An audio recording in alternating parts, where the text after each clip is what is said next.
É isso aí, galera do Vascão. Bora reagir aqui a mais um vídeo do SBT Sport Rio, trazendo as últimas do Vasco. O Vasco finalista da Copa do Brasil. Na raça, jogaço de bola. O Vasco mereceu. Se a gente pegar os dois jogos do Vasco, foi muito merecido essa final aí. E para mim o Vasco tem totais condições de ser campeão dessa Copa do Brasil, né? A gente sabe que o Corinthians tem aquele tabuzinho, o Vasco tem aquele tabuzinho, porém, mas é outra coisa, é final de Copa do Brasil. E eu acredito no Vascão e acredito que o Vasco vai ser campeão. Eu prefiro ficar em silêncio. Ô, Cris, tu recebeu essa carta também? Não. Não. C de K9, velho. Pois é. C de K9. Tem dia que é noite, filho. Eu só pensava em vocês vascaínos, hein, ontem? Hein, Vene Casagrande? Ontem parecia Como final é que de você Copa. chegou em casa, Pedrosa? Eu quase não cheguei. Quase não chegou? Quase não cheguei. Que hora? Qual foi o horário? Ah, cheguei umas 2h30 da manhã, cara. Aquele horário que o bebê acorda, né, Verdade. o Lucas A Pedrosa? voz, como é que tá? Ó, sabe quem que também tava lá ontem no Maracanã? O nosso chefe. Cadê o... Manda a Cláudio mandar o nome dos amigos Qual o nome do dele. Cláudio? Cláudio. Cordeiro. Castro. E o sobrenome? Não, é Cordeiro. Cláudio Cordeiro. Cordeiro, verdade. Tudo com letra Cláudio C. Cordeiro. Os amigos do nosso chefe aí com ele ontem no Maracanã. Você, vascaíno, atenção, atenção. Se encontrar este homem aqui, ó, no Maracanã em São Januário, Cláudio Cordeiro, nosso chefe, trata ele bem, hein? Trata ele bem, ele gosta de usar essa camisa aí do SBT. Trata ele bem, que ele é nosso chefinho querido aqui. Eu vou falar os nomes do pessoal que curtiu aí Ô, Pedrosa, você vai lá no domingo ou você tem compromisso? Não só no domingo, eu vou também na Você quarta-feira. vai lá em São Paulo? Com certeza. Mandar um beijo pra Rodrigo, Vinícius, Bernardo e Fábio Alexandre, que são os amigos do nosso chefe. Tratem meu chefe bem, hein? Ô, Pedrosa, tu vai lá em São Paulo, Vou. é? Estarei lá em Itaquera, na famosa Arena Corinthians, onde o Vasco nunca venceu. É verdade? Hein? Beni, tudo tem uma primeira vez na vida, irmão. É, isso é verdade. Tudo tem. O que você fez pela primeira vez uma vez que você achou fabuloso e depois ficou normal? Vamos Depende com quem. Faz o seguinte, vai lá. Pois é. Né? Vai lá ler o perfil pra você chamar a matéria. É que nem o Flamengo na final no Mundial, já tô achando normal. Caiu Entendeu? a bandeira. Pode ver bandeira no chão. Vai, toma. Eu sei que você pensou, Pedrosa. Depende com quem. Vai, Lucas Pedrosa. Eu vivi por esse momento. O Vasco venceu e está na grande final da Copa do Brasil 2025. Vai enfrentar o Corinthians nos dois próximos jogos, quinta e domingo. Uma super partida, com destaque para o goleiro Léo Jardim e a Alcilene Brito, nossa excelente repórter, acompanhou cada detalhe no Maracanã lotado e conta pra gente. Rudo. Duas camisas de peso em campo e nas arquibancadas, muita festa para apoiar os times em busca da vaga na final da Copa do Brasil. Nas arquibancadas, os torcedores empurravam as equipes. O foco era o mesmo, chegar à grande decisão do torneio nacional. Em desvantagem no placar, o Fluminense tinha que correr atrás do prejuízo. Mas viu o Vasco começar o jogo pressionando. E a primeira chegada foi com o Ryan. Pelo Flu, Everaldo tem uma chance de cabeça. Jogo agitado com o Vasco pressionando. Ryan solta uma bomba para a ótima defesa de Fábio. A equipe aproveitava os erros do rival e pressionava. Porém, o Flu não desistiu. Samuel Xavier encontra Canóbio, que cruza, Everaldo desvia e acerta a trave. Na sequência, Paulo Henrique acaba fazendo contra. 1-0 Flu e o resultado levava a decisão para os pênaltis. Eu fui pro banheiro, eu conversei com Deus e falei exatamente isso. Falei que uma temporada do jeito que foi, eu sabia que ele tinha algo preparado para mim, que não poderia terminar daquele jeito, que não era o que eu queria, e eu sabia que ele tinha algo grandioso preparado. Não sabia o que era, mas eu tinha no meu coração que eu não poderia terminar desse jeito. Infelizmente aconteceu, num momento muito crucial, uma falha dessa não pode acontecer, realmente me cobrei, vou me cobrar bastante disso. Mas o mais importante foi o espírito que a equipe teve. Aí foi o Vasco que queria resolver no tempo normal. E Rayan baixa essa falta perigosa para a brilhante defesa de Fábio. Segundo tempo e mais uma vez o goleiro tricolor salvava o time. E voou para tirar essa bola de Rayan. O técnico Zubeldia mudou a equipe que ficou mais ofensiva. John Kennedy entra e tem a chance de decidir para o Flu, mas manda por cima. JK de novo tem uma boa oportunidade, mas chuta fraco. O Flu pressiona, mas não consegue ser eficaz.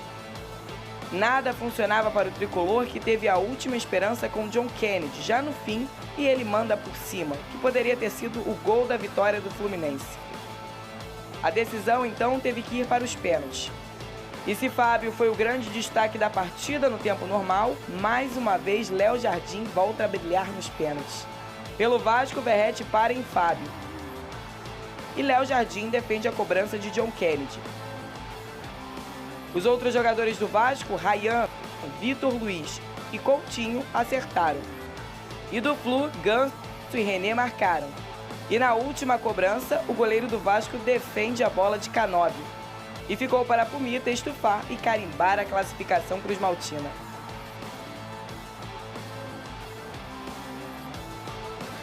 E a gente trabalhou muito, na verdade. A gente queria ganhar o jogo nos 90 minutos, mas também sabia que podia acontecer nos pênaltis. A gente trabalhou isso também, sabe que Leo pega sempre dos pênaltis. E muito feliz por ter dado a classificação no último pênalti, mas confiamos muito nos que iam bater todos. O Vasco volta a uma final de Copa do Brasil após 14 anos e vai em busca do segundo título da competição. A grande final será no próximo domingo, aqui no Maracanã. A comemoração ao lado do herói do jogo, que teve seu nome gritado pela torcida, traz um alívio para os vascaínos, que voltam a sonhar com uma taça. A gente sabe que esse é o sonho da torcida e também é o nosso sonho, então a gente poder chegar nessa final é um feito muito marcante acho que para essa equipe. Conseguir colocar o Vasco de volta disputando grandes títulos, que é onde o Vasco tem que estar. Então, para a gente é muito gratificante poder chegar nessa final e, para mim, pessoalmente, poder ajudar a equipe e poder também estar fazendo parte disso é muito gratificante e é com certeza um feedback muito positivo de que o trabalho vem sendo bem feito. Então, fico muito feliz de poder ajudar. Agora, falta tão pouco para, quem sabe, essa imensa torcida terminar o ano mais feliz com a conquista da Copa do Brasil. Ô, Lucas Pedrosa! Só para o povo saber quantas classificações o Vasco tem na conta do Léo Jardim em penalidades máximas. 6. 6. Uma delas eu tô aí, hein? Eu tô aí com o meu brabão, que é o Alex Telles. Alex Telles que eu digo. Que é o meu brabo, meu batedor, que não perde pênalti. É o meu brabão e o Léo Jardim é diferente. Ô, Pedrosa, o que você viu nessa partida? Ô, Cris, eu perguntei se você tava assim, né? Você respondeu o quê? O Fluminense não pronunciaram. Pois é. Ô, Cris, começa com qual letra? Sim. Lucas Pedrosa, ele tá com toda a razão. Só que o Fluminense ganhou. Por quê? Porque quem foi o destaque do Fluminense? Fábio. Meu Deus, o que aconteceu com o Vasco? Ô, Verê, até o gol do Fluminense foi do Vasco, pô. Ele já tá contando vantagem, pô. A gente ainda fez um gol pra eles, pô. Bom ponto. Não é possível, rapaz. Até o gol do Fluminense, pô, o Vasco fez, pô. O Vasco jogou bem, hein, Pedrosa? O Vasco jogou melhor do que o Fluminense. Assim, se você for pegar os 180 minutos da partida, o Vasco jogou melhor em 150 do confronto, digamos assim. E aí a gente olha para a partida de ontem, o Fluminense realmente venceu, veio com uma equipe modificada, principalmente com o Canóbio lá na frente, foi ele que fez inclusive a própria jogada do gol, ele consegue fazer o cruzamento ali, e o Paulo Henrique ele tem um momento de muita infelicidade, que ele acaba colocando a bola para dentro na hora de tentar cortar. Isso fez muito mal ao Paulo Henrique, ele fez um jogo muito abaixo do esperado, o Coutinho também, principalmente no segundo tempo, fez um jogo muito abaixo do esperado, só que o coletivo do Vasco estava muito focado no que tinha que acontecer. E quando eu digo isso, a gente tem que lembrar o seguinte, o melhor em campo ontem foi o Fábio. E em segundo lugar, com a camisa do Fluminense, foi o Thiago Silva, que salvou 2 lances praticamente cara a cara em que o Rayan tinha a chance de conseguir fazer o gol e o Thiago Silva salvou aquela oportunidade. O Vasco teve uma chance com o Andrés Gomes, o Vasco teve 3 chances com o Rayão, o Vasco teve chance com o Coutinho, o Vasco teve um monte de chance em que o Fábio, que é um espetáculo de goleiro, ele conseguiu evitar uma virada do Vasco ou pelo menos um empate, o que daria classificação de forma direta. Então quem levou o jogo para os pênaltis foi o Fábio, junto com o Thiago Silva também, que fizeram 2 partidas esplendorosas. Ao mesmo tempo, a gente tem que lembrar muito que o Vasco da Gama tem um goleiro que é extremamente decisivo. O Léo Jardim, talvez debaixo das traves, ele nem viva a sua melhor temporada com a camisa do Vasco. Acho que foi no ano passado e em 2023 também. Mas quando se fala em cobrança de pênaltis, ele já se tornou um goleiro em que o atacante que vai bater, o jogador que vai bater, ele treme. E foi isso que aconteceu com o Canóbio. Vale lembrar que o Canóbio já tinha perdido um pênalti contra o Léo Jardim no jogo contra o Atlético Paranaense no ano passado. E eu tenho certeza que passou um filme na cabeça dele, ele bateu de uma forma inexplicável, mas o Léo Jardim já tinha defendido um também, e dessa vez do John Kennedy, e dessa vez ele consegue pegar o pênalti do Canóbio. Um cara nascido para fazer história com a camisa do Vasco. Um cara que é o goleiro mais bem pago do Brasil e tá lá por isso. E ganha o que ganha por isso, porque ele coloca a classificação, empilha história com a camisa do Vasco da Gama, e obviamente eu tenho que falar desse coletivo inteiro. Como o Carlos Andrés Gomes jogou bola, para mim o melhor jogador do Vasco nos 2 confrontos. O Rayán é um moleque muito especial. Eu acho que quando a gente fala isso não é só pro torcedor do Vasco, não. O Rayán é um tipo de jogador geracional. É o jogador que pode daqui a pouco estar vestindo a camisa de seleção brasileira e ajudando a gente como país. Ele é um craque absoluto e tem uma personalidade incrível. Não só eles, mas também a própria partida que a dupla de zaga fez ontem. O Robert Renan jogou demais. O Barros um pouco não conseguiu ter tanta consistência com a bola, mas sem a bola competiu o tempo inteiro. O Thiago Mendes cresceu quando era necessário e a gente tem que valorizar também o Nuno, valorizar o próprio Rayán, o Andrés Gomes, o Coutinho, o Verratti, que apesar de ter perdido o pênalti, fez o gol na semifinal no jogo de ida e foi decisivo naquele momento. Enfim, e principalmente o trabalho do Fernando Diniz e da diretoria do Pedrinho. Ele acreditou no Fernando Diniz, ele fez essa escolha e o Fernando Diniz é um cara que mudou o Vasco da água pro vinho. Ele foi um cara que mudou o Vasco no sentido de o torcedor passou a acreditar no Vasco, o torcedor passou a olhar pro Vasco da Gama e falar assim: cara, esse time joga bola, esse time tem capacidade de vencer qualquer equipe quando entra em campo para jogar sério. E é por isso que o Vasco está na final da Copa do Brasil. Porque mesmo chegando como um time que não era favorito, e realmente o Fluminense estava num momento melhor, essa equipe mostrou que é capaz e foi melhor do que o Fluminense, repito, nas 2 partidas. Não teve uma coisa assim, equilibrada aqui. Não, o Vasco foi melhor do que o Fluminense nas 2 partidas e chega para essa final do Corinthians com muita moral, com muita confiança, para quem sabe acabar com esse jejum de 14 anos. Tem meio a meio aí, tá meio a meio o favoritismo? Ou você acha que alguém Acho que o Corinthians é levemente favorito. Levemente favorito? Por conta da casca que o grupo do Corinthians já tem de jogar momentos como esse. Como, por exemplo, foi campeão paulista em cima do Palmeiras, eliminou o Palmeiras também na própria Copa do Brasil, isso é relevante. O Vasco, em contrapartida, eliminou o Botafogo e eliminou o Fluminense. Então, assim, eu acho que se fosse botar favoritismo, 55-45. Pouquinho. Ô, Vene Casagrande, olha aqui as 6 vezes que o Léo Jardim foi gigante e classifica o Vasco. Ele é determinante para o Vasco passar de fase. Segunda fase da Copa do Brasil em 24, o Vasco e Água Santa. Terceira fase da Copa do Brasil 24, Vasco e Fortaleza. Também quartas Copa do Brasil 24, Vasco e Atlético Paranaense. Terceira fase da Copa do Brasil em 25, Vasco e Operário. Quartas Copa do Brasil 25, Vasco e Botafogo. Esse aí que eu falei que foi o do Alex Telles. E agora, semifinal da Copa do Brasil 25, Vasco e Fluminense, com 2 defesas aí. Ô, Vene Casagrande, seria interessante, o Carlos Germano falou por aqui até, nessa identidade que o goleiro pode criar ficando um tempo no clube. O Léo Jardim já criou, mas ia ser muito bacana se ele tivesse uma sequência maior de tempo, né? Fazer história no Vasco, ô Vene. Antes de mais nada, Fernandinha, sobre esse tema aí, o Pedrosa mencionou que o Léo Jardim é o jogador mais caro do futebol brasileiro. Eu discordo totalmente. Em cima desses números aí, pra mim ele é o jogador mais barato, porque ele é o que mais entrega. Cara, é um goleiro que falha em decisão importante, um jogo importante, em Libertadores, por exemplo. Leia-se, Matheus Cunha. Esse jogador saiu caro pro Flamengo. O Léo Jardim sai extremamente barato. Fora ser decisivo no momento de mata-mata e as defesas durante os jogos, que foram defesas extremamente importantes. Então o Léo Jardim, no fim das contas, ele está saindo muito barato. Ele pode botar o Vasco de volta à Libertadores da América. Quer ver uma coisa que vai... Que financeiramente falando, vai faturar mais ainda. Vamos colocar aqui na tela o quanto o Vasco vai ganhar por conta dessa classificação. A gente tem esses números aí, e aí... Não é isso aí não. Tem aí, no espelho, pode botar que tem. O quanto o Vasco vai garantir. Até o momento, na Copa do Brasil, o Vasco já garantiu uma excelente premiação para o clube, 57 milhões de reais.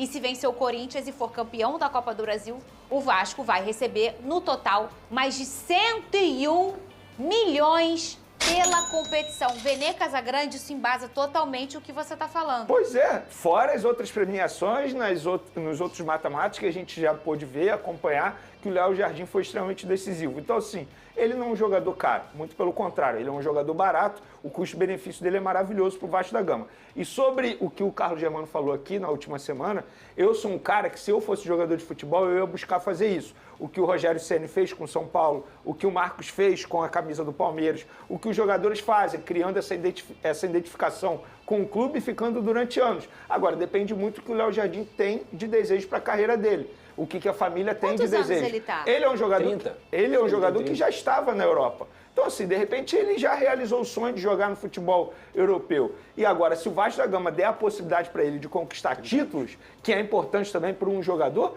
eu não vejo motivos para ele deixar o Vasco da Gama ou pensar em sair do Vasco da Gama. Eu, no lugar dele, buscaria essa identificação, mas, óbvio, isso é uma decisão muito individual e ele precisa pensar o que ele pensa para a carreira dele. Agora, nesse momento, não faz o menor sentido ele pensar em sair do Vasco e tomara que ele fique, porque é um goleiro que faz muito bem ao futebol carioca e um dos melhores de futebol brasileiro. Inclusive, poderia ser goleiro de seleção brasileira, que não seria nenhum exagero, porque a gente está muito bem servindo na posição. Mas é um goleiro que, com certeza, o Carlos Ancelotti está de olho. Ele tem essa possibilidade? Se o Vasco é campeão, ele vira ídolo. Imediatamente ele vira ídolo. Ele, o Verratti, o Ryan, o Coutinho. Mas o Carlos Germano, qual a experiência que ele tem? E às vezes o jogador que está em atividade não tem essa reflexão ainda.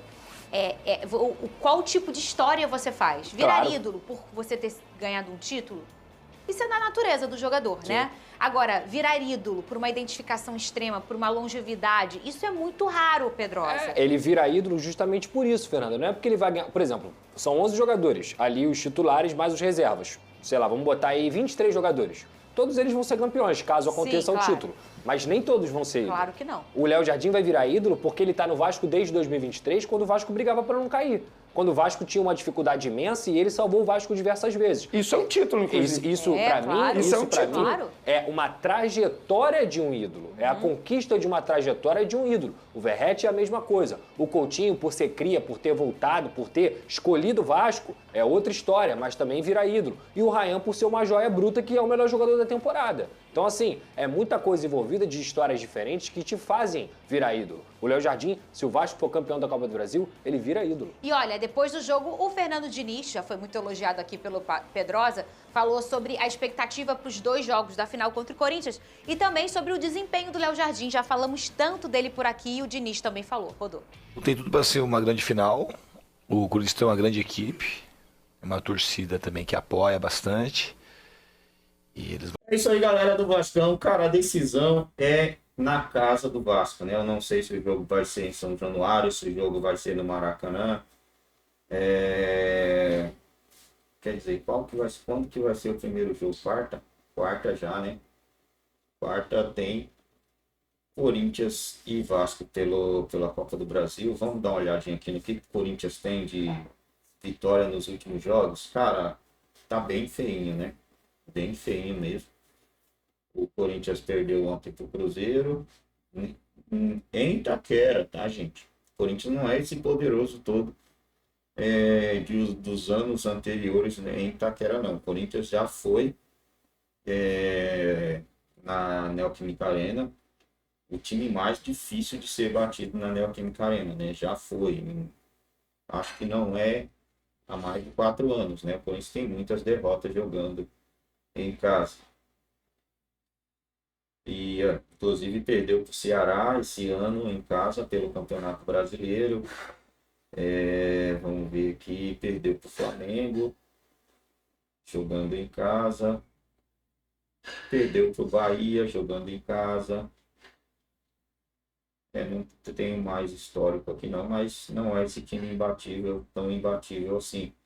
Se o Vasco chega lá e sai de lá vivo, que é sair vivo, para mim é um empate, né? O Vasco precisa sair vivo e o vivo para mim é um empate. Vai que nos pênaltis, em um pênalti, uma bola na mão, um cruzamento, o Vasco consiga sair de lá com 1-0, né? Chega em casa ou no Maracanã ou em São Januário, aí é só administrar, né? E administrar que eu falo é também fazer alguma coisa, fazer um golzinho que se o Vasco sai com a vitória da Neoquímica Arena, 1-0 ali magro, e faz um gol nos primeiros 15 minutos jogando em casa, já era, né? É só esperar para comemorar o título. Inclusive a Copa do Brasil ela é tão estranha, né? Tão sinistra, que alguns jogos antes o Cruzeiro meteu 3-0 no Corinthians, jogando em casa, né? Aí o jogo pela Copa do Brasil, o Corinthians venceu o Cruzeiro por 1-0 jogando lá na casa do Cruzeiro. O Cruzeiro foi amplamente dominante, teve mais, na verdade não teve mais chance, né? Foi dominante só em posse de bola. Um jogo bem parelho que o Corinthians conseguiu fazer fora de casa. E ontem o jogo bem parelho também, né? O primeiro tempo foi do Cruzeiro, fez 2 gols, e o segundo tempo foi do Corinthians, né? Depois dos 50 minutos ali, o Corinthians cresceu, poderia ter saído até com a vitória, teve 2 bolas na trave. E o Vasco venceu o Fluminense 2-1, com o mando de campo seu, e ontem o Vasco foi amplamente dominante nos 2 jogos dessa semifinal. Se o Vasco for esse Vasco aqui, que o Fluminense, para mim, esse Fluminense de hoje, ele está jogando um futebol nível Palmeiras, Flamengo, Cruzeiro, né? Esse Fluminense, o Vasco conseguiu acabar com o Fluminense nesses 2 jogos, né? Foi mais chance clara, mais finalização, mais posse de bola. O Vasco vem dessa derrota, de contra, uma derrota de 5-0 para o Atlético Mineiro, 2-0 em casa para o Mirassol, aí teve uma vitória contra o Inter por 5-1, e 5 derrotas consecutivas, né? Dentro dessas derrotas consecutivas, 2 delas em casa, preocupante, né? Foi bem preocupante. O Vasco acabou terminando ali a classificação fora até do como é que fala, Sul-Americana. Caso o Vasco não vença, né, ele vai para a Sul-Americana, porque vai abrir mais uma vaguinha. Terminou com 45 pontos, no limite ali para ser rebaixado, né? É o limite. Se não é aquela sequência de vitórias que o Vasco conseguiu, seria rebaixado. Caiu somente times de Série B mesmo, Ceará, Fortaleza, Juventude e Sport, para dar mais uma graça aí, né, ao campeonato. Não encher o campeonato de time de Série B, né, porque se cai algum time grande ali, o Inter, o Vasco, né, ia ser bem chato mesmo. Eu prefiro que a Série A do Campeonato Brasileiro tenha times de Série A. O único time de Série B que a gente tem aqui, né, é o Vitória e o Mirassol. Ah, mas o Mirassol tá no G4, tá? A primeira vez do Mirassol, tá, gente? No Campeonato Brasileiro. Ele é um time de Série B. Não adianta alguém acreditar que o Mirassol vai ficar mais um ano aí na Série A. Pode até acontecer, mas não é normal, né? O Mirassol tendenciosamente vai perder todos os seus jogadores, treinador, bagaceira doida, e não vai nem passar da fase de grupo da Libertadores.